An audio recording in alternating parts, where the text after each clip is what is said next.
relation to the death of Mr Bharati. I call the honourable member for Wannon. Thank you, Madam Speaker. My question is to the Deputy Prime Minister and Minister for Infrastructure and Regional Development. How will the government's policies assist regional aviation and the jobs that it supports? I call the honourable the Deputy Prime Minister and Minister for Infrastructure. Well, thank you very much, Madam Speaker, and I thank the honourable member for the question and for the privilege of being with him in his electorate during the break.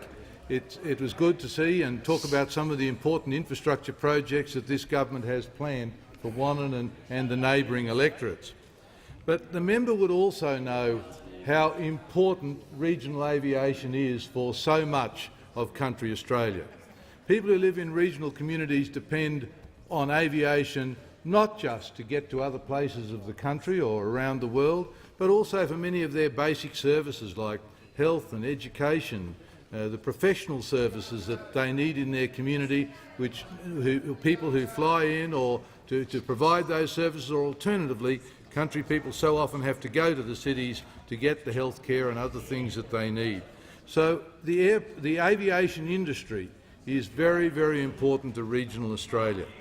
It's been an industry facing significant competition and obviously high cost. It's a difficult environment. However, since the carbon tax was put in place, the cost of regional aviation has increased dramatically. 6 cents a litre added to the cost of aviation kerosene and 5 cents a litre added to the cost of avgas. And that puts up the cost of operating aviation right across the country.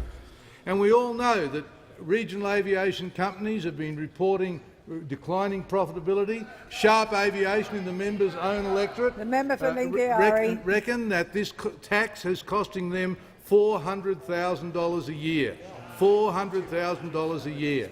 Money that they find very difficult to recover from their passengers, and of course it affects then also their bottom profit margin. Recs have talked similarly about declining profit projections.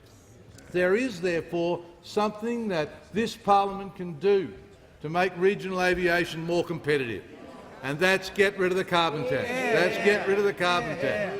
If the opposition is serious about jobs in this country, then it should be voting to get rid of the carbon tax.